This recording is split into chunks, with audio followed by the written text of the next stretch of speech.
Shalom à tous, nous allons continuer notre étude sur le sens caché du Covid.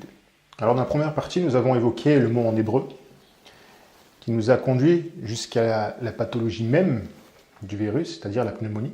Et aujourd'hui, nous allons nous intéresser plus particulièrement à son fonctionnement, car justement, il est riche d'enseignements. Sans entrer dans les détails, un virus possède une information, un code génétique qui lui est propre, c'est-à-dire un ADN ou un ARN. Ce ne sont que des informations au sens strict du terme. Tant que le virus est hors du corps, il n'est pas nocif. Il ne peut pas détruire l'homme, il en est même incapable. Ce n'est qu'une fois qu'il va rentrer dans un individu, qu'il va pouvoir transmettre son information, c'est-à-dire son code, à travers les cellules de l'individu qui vont justement multiplier cette information. Le virus en lui-même ne possède pas de vie, juste une information, tout simplement. Maintenant, si on s'intéresse au système immunitaire de l'homme, eh bien, ce système lui permet d'être protégé de toute attaque qui viendrait de l'extérieur, c'est-à-dire d'être protégé de toute maladie. Lorsque le système immunitaire est à plein régime, rien ne peut l'arrêter, c'est une vraie machine de guerre. Tout intrus qui voudrait pénétrer à l'intérieur du corps va être identifié par le système immunitaire et être détruit sur le champ. Techniquement, le corps humain est créé pour être immortel sur le plan de la reconnaissance et le combat du système immunitaire. Rien ne peut l'atteindre. Nous n'évoquons pas ici la notion de vieillesse par les cellules, mais uniquement du système immunitaire. Le système immunitaire, bien sûr, régit à des lois, c'est-à-dire à des lois biologiques, telles que l'hygiène de vie, bien dormir, manger sainement, etc.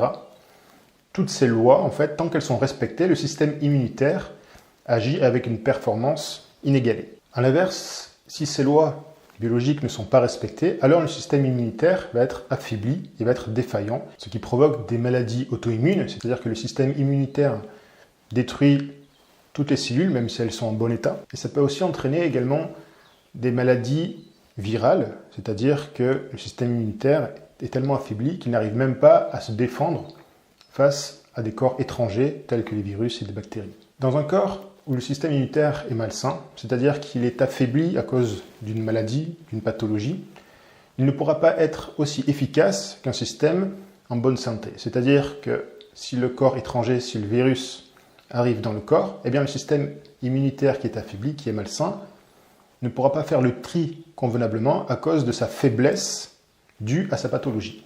Autrement dit, le virus est d'autant plus fort que l'hôte qui est infecté n'a pas un système immunitaire assez robuste pour le détecter et l'éradiquer.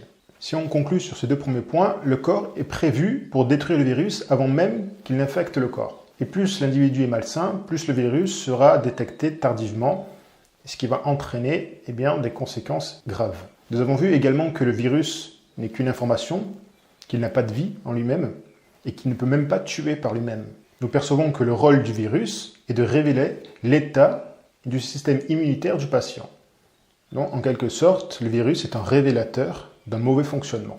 Si on fait une parenthèse, on remarque que la médecine moderne est une médecine symptomatique. Cela signifie que sa performance est liée à l'éradication du symptôme, plutôt qu'à la recherche de ce qui a permis l'arrivée de ces symptômes. Lorsqu'un docteur nous donne un traitement, avec des prescriptions médicamenteuses qui servent justement à calmer, voire masquer les symptômes du corps, comme l'asthme, comme l'hypertension, l'eczéma, le diabète, etc. Et finalement, le réel problème est masqué par la médecine moderne qui fait semblant de ne pas voir le problème. Et comme le virus attaque efficacement contre des individus qui ont un système immunitaire affaibli, à cause justement des produits médicamenteux qui cachent les symptômes, eh bien, les individus, la population mondiale même, vit dans une illusion que tout va bien. Alors que la majorité des gens vivent avec des maladies graves et qui ne paraissent pas au vu de tous. On voit donc que le virus vient révéler au grand jour ce que les gens masquent, c'est-à-dire la réalité morbide de leur santé physique et spirituelle. En ingérant les médicaments, les individus cachent les symptômes. Cela revient à soulager sa conscience sans se préoccuper réellement du problème. Alors nous pouvons nous poser la question, pourquoi les gens meurent-ils alors qu'on vient de dire que le virus n'est qu'une information? Nous avons vu que le virus a une préférence pour les cellules pulmonaires. On observe en début de contamination les mêmes symptômes qu'un cas de grippe saisonnière, c'est-à-dire des cas de surinfection bactérienne et fongique au niveau des poumons. En effet, il y a des bactéries et des champignons qui se trouvent naturellement sur les parois pulmonaires et qui sont contrôlés par notre système immunitaire. C'est-à-dire qu'ils vont aider le système immunitaire. De la même façon que l'on peut retrouver également des bactéries sur la peau, mais aussi des bactéries dans le système digestif qui vont aider le système immunitaire et participent à la bonne santé du corps. Cependant, dans un corps où le système immunitaire est affaibli, eh bien, ces bactéries peuvent devenir dangereuses. En effet, le virus, après avoir infecté les cellules, va se reproduire massivement et va sortir soit par bourgeonnement sur la paroi de la cellule, soit en faisant éclater la cellule. Dans ce second cas, les résidus de la cellule éclatée vont s'éparpiller dans le milieu intracellulaire dans lequel ils se trouvent, et dans notre cas, ce sera les poumons. Et dans notre scénario, les bactéries, les champignons, vont se nourrir de ces résidus des cellules. Ils vont donc justement se multiplier et échapper au contrôle du système immunitaire. Et cela va aggraver, bien évidemment, le corps de l'individu, sa santé, car ça va demander beaucoup plus de travail au système immunitaire qui est déjà bien affaibli par une pathologie. Et cette infection peut alors s'aggraver en pneumonie et conduire malheureusement à la mort. Ceci est un résumé sans rentrer dans les détails techniques médicaux. L'idée était bien sûr de comprendre le fonctionnement du virus afin de pouvoir justement en tirer une leçon allégorique, spirituelle, qui va justement nous permettre de grandir et de nous remettre en question. Alors si on fait justement ce rapprochement avec le processus du virus sur l'état physique de l'homme avec l'état spirituel des individus, bien nous pouvons faire un parallèle avec ce que dit Paul dans Romains chapitre 7, versets 8 à 13, où il dit « Et le péché, saisissant l'occasion, produisit en moi par le commandement toutes sortes de convoitises. Car sans loi, le péché est mort. Pour moi, étant autrefois sans loi, je vivais. Mais quand le commandement vint, le péché reprit vie, et moi je mourus. Ainsi le commandement qui conduit à la vie se trouva pour moi conduire à la mort. Car le péché, saisissant l'occasion, me séduisit par le commandement, et par lui me fit mourir. La loi donc est sainte, et le commandement est saint, juste et bon. Ce qui est bon a-t-il donc été pour moi une cause de mort? Loin de là, khalila, c'est-à-dire à l'opposé. Mais c'est le péché ainsi qu'il se manifesta comme péché en me donnant la mort par ce qui est bon. Et que par le commandement, il devint condamnable au plus haut point. Paul ici dit que le péché utilise les commandements pour faire naître en nous des tentations, une convoitise, pour nous faire mourir, si nous obéissons au péché, c'est-à-dire à la tentation. Mais le but des commandements est de conduire la vie si on ne les transgresse pas. Le péché est ainsi identifié et rendu ignoble par le détournement de ce qui est notre source de vie, c'est-à-dire les commandements, au profit de la mort par l'intermédiaire de la tentation. Cela donne à l'individu qui est infecté par le péché le discernement et le désir d'être sauvé de son péché pour vivre. Si nous faisons le parallèle entre le physique, parce que nous avons développé le virus, le système immunitaire et les bactéries, les champignons, avec le spirituel, nous pourrions obtenir ceci.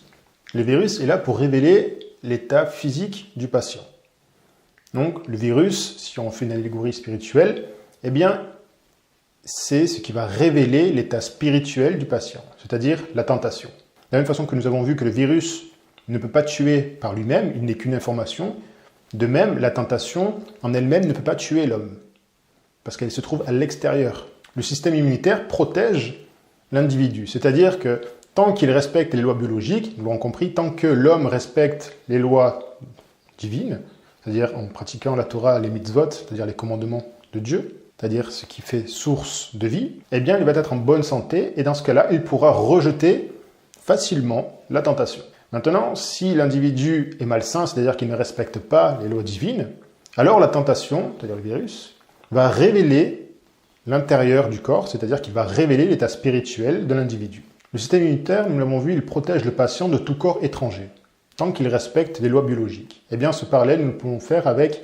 notre système immunitaire spirituel, qui est la Torah, les mitzvot, les commandements de Dieu. C'est-à-dire que tant qu'un système immunitaire est en bonne santé, signifie qu'il pratique les commandements d'Elohim, qu'il garde le témoignage de Yeshua, il obéit, garde les préceptes. C'est aussi un individu qui a de bonnes midot, c'est-à-dire de bons traits de caractère, afin que les mitzvot, c'est-à-dire les commandements, soit Shabbat, Kashrut, les fêtes de l'Éternel, la purification, prennent tout leur sens. Car si un individu mange kasher, c'est-à-dire qu'il respecte la Kashrut, mais a de mauvais traits de caractère, par exemple, il est très gourmand, et qu'il va revenir plusieurs fois dans le plat, c'est-à-dire qu'il va faire un excès de table, nous voyons que le trait de caractère, la mida, la mesure, ne va pas renforcer la pratique des commandements, c'est-à-dire de manger cachère, mais au contraire va affaiblir son système immunitaire. Et inversement, c'est-à-dire qu'une personne qui aura des bonnes midotes, qui aura de bons traits de caractère, qui ne va pas être trop gourmand, qui va faire attention à ce qu'il mange, mais ne respecte pas les lois de la cacheroute en mangeant des viandes impures, nous voyons que de la même façon, cet individu va avoir un système immunitaire défaillant. Donc nous voyons que pratiquer la Torah serait insuffisant si nous ne travaillons pas également les traits de caractère, les midotes qui vont avec, c'est-à-dire qu'elles vont de pair avec la Torah. Et de même, si les individus ne travaillent que le moussar, que la morale, et oublient la pratique de la Torah, vont obtenir une santé immunitaire défaillante, donc malsaine. C'est-à-dire qu'on pourrait dire que l'individu est malsain, c'est-à-dire souillé, impur. Le champignon, les bactéries, nous avons vu, elles sont ingérées naturellement dans l'homme et qu'elles sont maîtrisées par le système immunitaire. Le champignon, nous pourrions lui faire allégorie avec le levain, c'est-à-dire quelque chose qui fait lever, c'est-à-dire du Yetzer Hara. Ce Yetzer Hara, le mauvais penchant, est ingéré naturellement dans l'homme, c'est-à-dire que lorsqu'un enfant est né, il a systématiquement le Yetzer Hara au-dedans de lui, c'est-à-dire des mauvaises pensées. Donc ces pensées vont se tourner vers le mal, comme c'est dit dans Genèse. Les apôtres appellent le péché ce que nous appelons le Yetzer Hara, car l'homme est soumis à l'empire du péché, comme c'est marqué dans Romains chapitre 3, verset 9, c'est-à-dire le Yetzer Hara, le mauvais penchant, ce qui est différent du péché ou les péchés au pluriel. Pour ça que nous utilisons le Yetzer Hara pour faire une différence entre le péché et péché, c'est-à-dire la transgression de la Torah.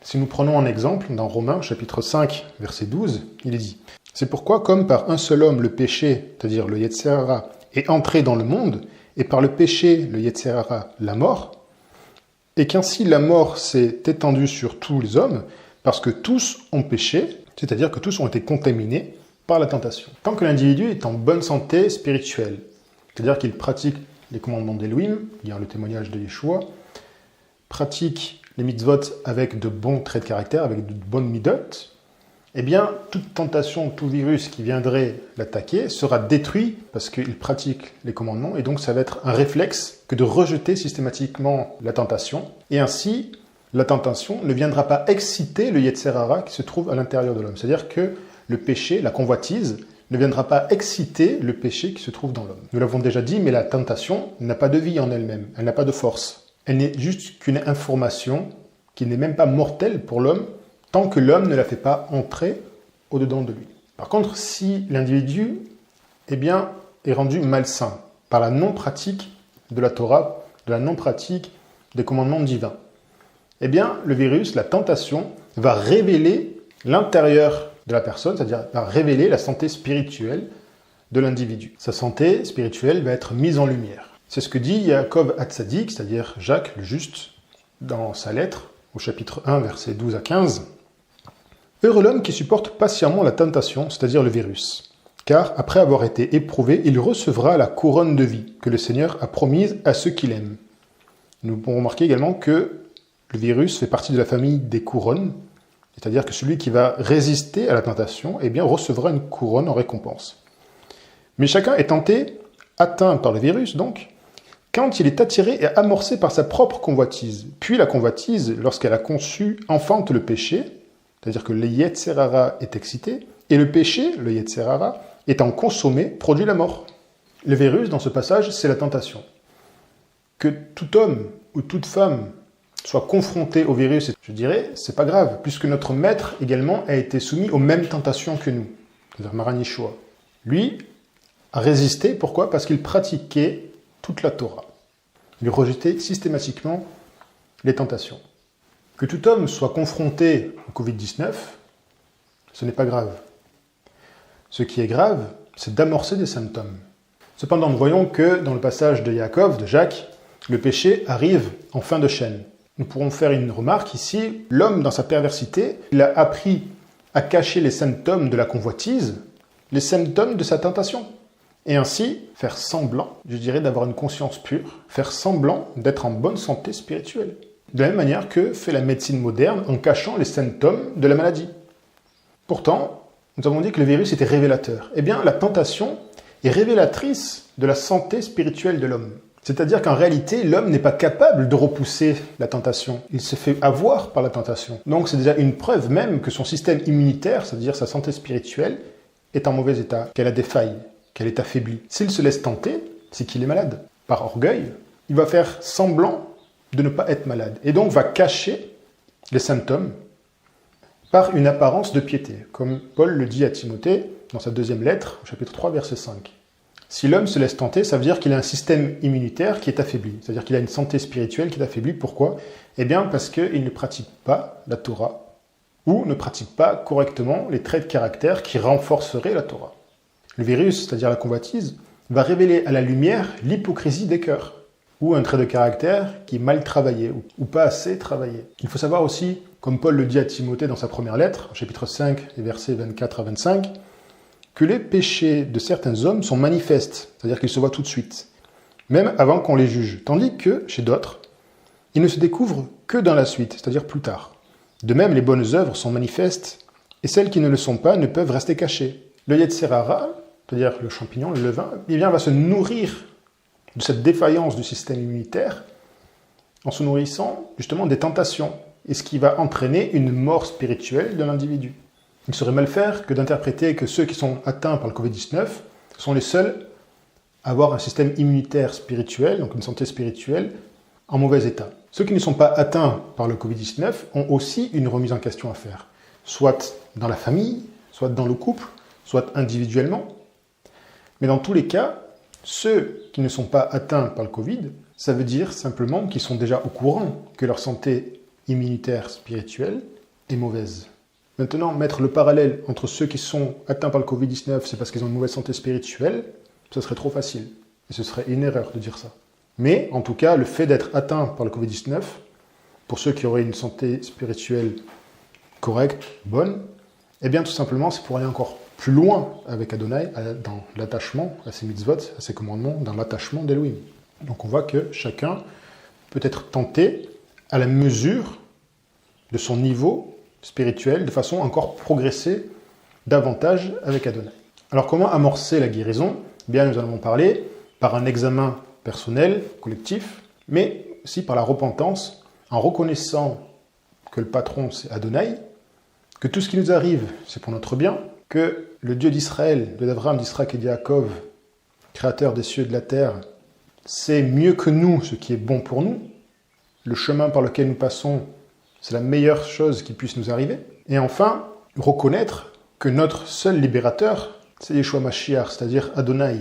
De la même façon que nous remémorons chaque Pessah, la sortie d'Égypte, c'est-à-dire nos sorties d'Égypte, en soustrayant, c'est-à-dire en ôtant le levain, c'est-à-dire en ôtant le Yetzer Hara symboliquement de nos maisons. C'est-à-dire que pour réparer le système immunitaire, il faut l'aider, il faut le renforcer. Et d'un point de vue médical, la vitamine C est très performante. Encore une fois, le but n'est pas de cacher les symptômes par un quelconque vaccin, mais de renforcer le système immunitaire pour qu'il puisse détruire de lui-même le virus, c'est-à-dire rejeter de lui-même toute tentation qui viendrait de l'extérieur. Tant qu'un individu est porteur du virus, tant qu'un individu est porteur de tentation, ça veut dire que son système immunitaire n'est pas encore assez fort pour rejeter totalement la tentation. Et pour guérir, l'individu va devoir tout simplement se soumettre aux lois biologiques de son corps, c'est-à-dire de son système immunitaire, pour retrouver une bonne santé. De la même façon que l'individu, pour retrouver une bonne santé spirituelle, va revenir à l'obéissance des lois divines. Alors faut-il avoir peur du virus ou des symptômes? Alors les personnes qui ont peur du virus devraient plutôt avoir peur d'eux-mêmes, ou plutôt de ce qu'il y a au fond d'eux-mêmes. C'est-à-dire, sont-ils en bonne santé ou sont-ils en mauvaise santé spirituelle? Nous avons vu que, de même que le virus révèle un système immunitaire affaibli, eh bien, la tentation va révéler un système immunitaire spirituel en mauvais état. Il révèle l'état réel du cœur de l'homme. Alors avoir une apparence de piété sans kavana, c'est-à-dire sans intention du cœur, c'est de l'hypocrisie. Et les hypocrites n'héritent pas du royaume de Dieu. Un hypocrite, c'est un comédien, quelqu'un qui a un masque, qui se maquille, qui cache les symptômes spirituels, qui lui montre qu'il est malade. Et tout cela pour faire croire aux hommes et à ceux qui l'entourent qu'il est en bonne santé spirituelle. Mais lorsque la convoitise vient, c'est-à-dire la colère, la médisance, la haine gratuite, tout cela va exciter le Yetzer Hara et va révéler l'intérieur de l'individu, de la personne, et va mettre en lumière sa réelle santé spirituelle. Pourquoi parler d'une mise en lumière de ce qui se passe à l'intérieur du cœur de l'homme? Nous avons vu dans la première partie qu'avec le mot Covid en hébreu, la gematria sidurite est égale à 35. Et que cette valeur, 35, était la même que le mot dalak, qui signifie brûlure. Et nous avions dit que daleket, c'était la fièvre de la racine dalak, et nous avons vu que la pneumonie, en hébreu daleket reot, venait de la racine raa, qui signifiait voir. Et nous avions dit, c'est à méditer. Donc la pathologie qui concerne le Covid-19 est en réalité une inflammation de la vision. Qu'est-ce que cela signifie, une inflammation de la vision? On pourrait le mettre en parallèle avec une inflammation de la connaissance. C'est un mal que de n'être jamais rassasié des désirs que l'homme recherche. L'homme souhaite savoir ce qui va se passer après, pronostiquer le devenir. Mais cela ne lui appartient pas et il va s'étouffer de sa propre avidité. En réalité, nous verrons que ce que l'homme recherche, c'est exactement ce qu'il met de côté, ce qu'il écarte, soit par ignorance, soit par arrogance. L'homme cherche le savoir, la connaissance, qui est synonyme aussi de lumière. Or, nous avons vu que le mot ra, qui signifie voir, si on le renverse, si on renverse la racine, eh bien nous obtenons la racine or, qui signifie lumière. Donc on peut mettre la parallèle entre la vision et la lumière. Mais comme le dit Maran Yeshua, notre maître, dans Jean chapitre 8 au verset 12, « Je suis la lumière du monde ». Mais malheureusement, les hommes la rejettent, parce que la lumière montre l'état du cœur de l'homme. Et ça dérange. Paradoxalement, l'homme recherche quelque chose qu'il conteste. Parce que la lumière va révéler clairement ce qui se passe au-dedans de lui. La lumière, c'est la Torah. Comme c'est dit dans les Télim, c'est-à-dire les psaumes, au chapitre 119, au verset 105, où il est dit « Ta parole est une lampe à mes pieds et une lumière sur mon sentier. » C'est-à-dire que la lumière, c'est la Torah. Et l'homme recherche des visions, recherche la lumière, et dès qu'on lui dit c'est la Torah, il n'en veut plus. C'est-à-dire que la lumière, c'est la Torah. Et dès que l'homme va arriver à une conclusion que la Torah, la vérité, c'est-à-dire la lumière, va illuminer son cœur, et bien automatiquement, dans la plupart des cas, malheureusement, il va la bannir, il va la rejeter, alors que c'est la lumière. Comme le dit Maran Yeshua, également au chapitre 3, versets 19 à 21, « La lumière étant venue dans le monde, les hommes ont préféré les ténèbres à la lumière, parce que leurs œuvres étaient mauvaises, c'est-à-dire la transgression de la Torah. Car quiconque fait le mal est la lumière, et ne vient point à la lumière, de peur que ses œuvres ne soient dévoilées.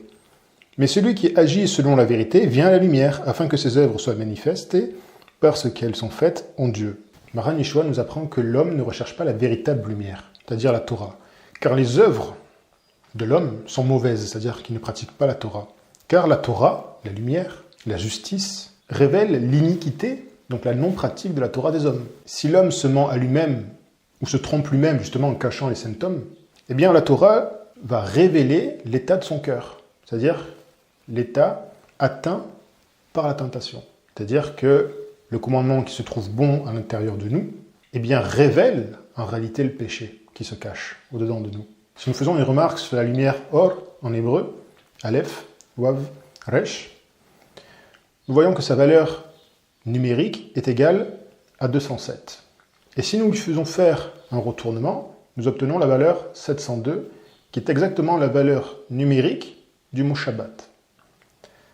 Cela signifie que ceux qui vivent dans la lumière, eh bien, sont ceux qui pratiquent Shabbat. Donc on voit le rapprochement entre ceux qui vivent dans la lumière et qui pratiquent les mitzvot, les commandements d'Elohim. Alors avant de conclure, on va s'arrêter sur les mesures qui sont prises pour lutter contre le virus de manière allusive, de façon à en tirer aussi un enseignement.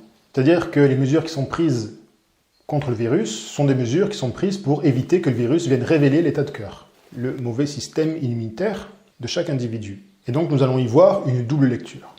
Alors on pourrait s'arrêter sur le lavage des mains, on pourrait s'arrêter sur le fait qu'on reste chez soi, mais on va voir l'exemple du port du masque. Le masque protège les autres lorsque l'individu est porteur du virus, c'est-à-dire qu'il porte sur lui la marque de l'hypocrisie. Et finalement, porter le masque, c'est être aussi démasqué, c'est-à-dire jouer le rôle de l'hypocrite sans se cacher. Nous avons vu que l'hypocrite, c'était celui qui jouait la comédie.